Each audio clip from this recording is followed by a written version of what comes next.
Hey everyone. Please support what I do to help keep Greyhawk alive by subscribing to the channel. Also, please consider becoming a channel member to get early access to videos, exclusive live chats, quarterly adventure modules, and more. Thanks, and enjoy the show. So I was flipping through the D1-3 series the other day, and it reminded me that there are some secret things kind of hidden, scattered around in there, and I wanted to point them out today on Greyhawk Ragnar.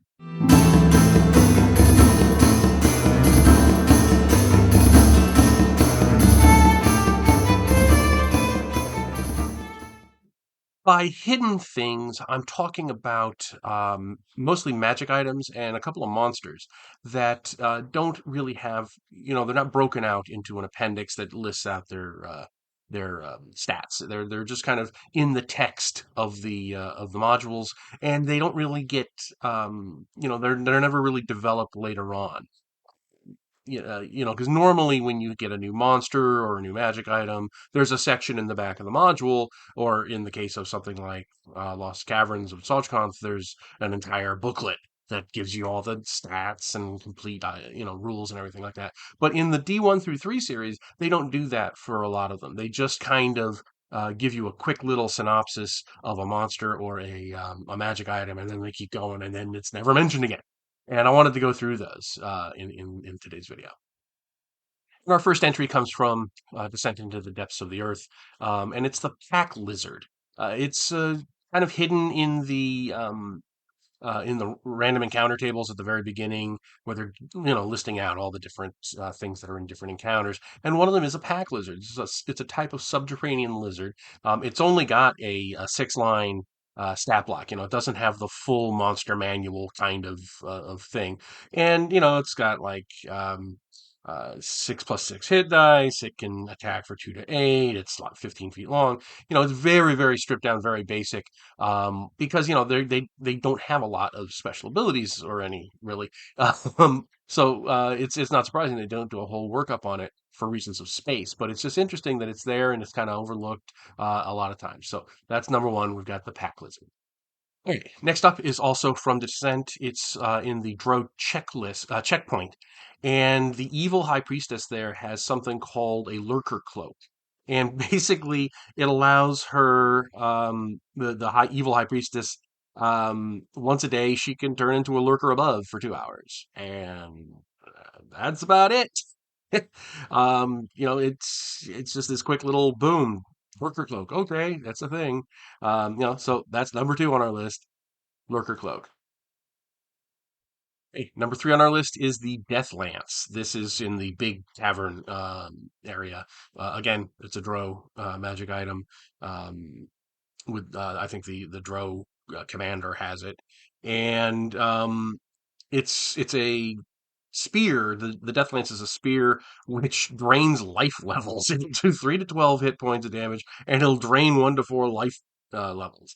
It's got 6 charges, and again, that's it. Just a little inline thing, but that's one heck of a weapon.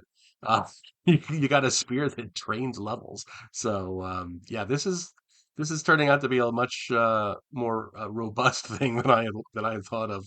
So there we go, number four, Deathlands. Okay, so next up we are in the Shrine of the Kuo-Toa, and we come up against the Grim Grimoire, which is found in the library of the shrine.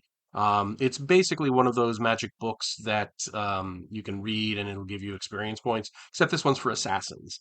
And it gives you 20,000 XP. Any non no, I'm sorry. If you're not an assassin or a thief, you lose 20,000 XP. But if you're an assassin, you gain a level. If you read it, just like one of those normal books. So number 5 is the Grimoire. Okay, number 6, we're still in the shrine. This is near the fingerling pools, the spawning pools. There's something called a paralysis spear, which isn't really a magic item. It's a spear that's coated with some sort of paralysis poison, but it's bolded in the text like it was a magic item. So there it is. Number 6, the paralysis spear. You stay paralyzed until somebody casts a neutralized poison on you. Yee. And now we come finally to the Vault of the Drow, and we first come up with the Wand of Viscid Globs, which is a particularly nasty bit of work. You get like 48 charges in this thing, and it's got a range of 6 inches. 60 feet, and there's a 4 foot glob of very sticky, very strong stuff that gets sent out by the wand, and anything caught in it just sticks together. And it's actually stronger than flesh. So, like, if you have a low enough intelligence and you try to pull hard enough, your arm or whatever will just stick, will be there, and you'll be over here bleeding. So it's just really weird. But it can be dissolved with alcohol like wine or ale or whatever. So yeah, so the wand of viscid globs is a particularly funny one. But there it is, number 7, wand of viscid globs. Alrighty, and number 8 on our hit parade um, is it's a really intricately described one. I don't know why they didn't give this its own thing in the back, but it's the Idol of Lolth, and it's got several different functions. I'm not going to go through everything. You basically have a lot of spider-like powers, and you're like immune to spider things.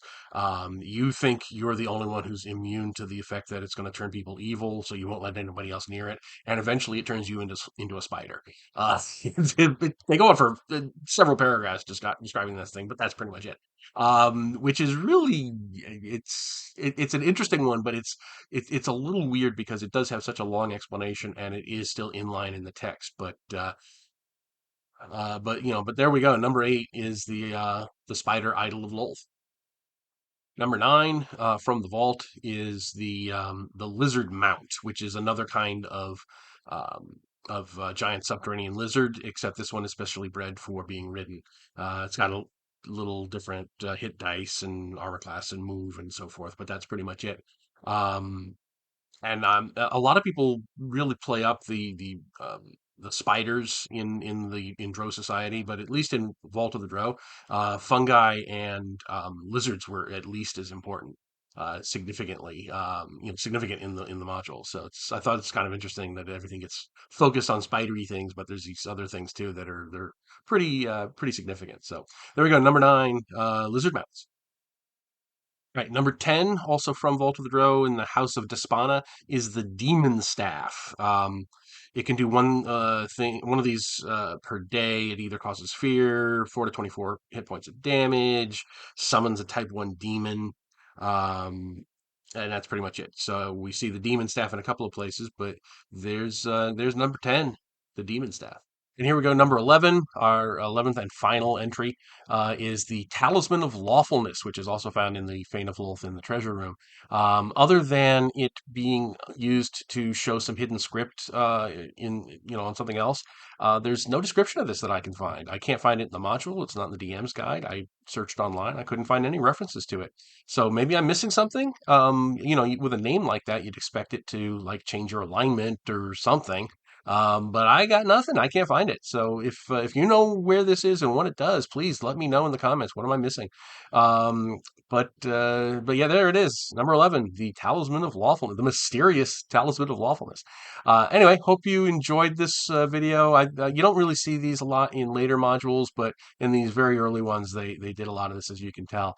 And I think it's a lot of fun just to go through and comb through the modules and find this kind of stuff. So anyway, hope you enjoyed this one. Let me know what you think in the comments, and I will talk to you later.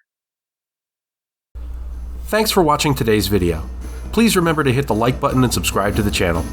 Below you'll find links to my Patreon, which helps make these videos possible. You'll also find the web store where you can buy my books, and my blog where you'll find all sorts of free downloads and other articles. Thanks, and have a great day.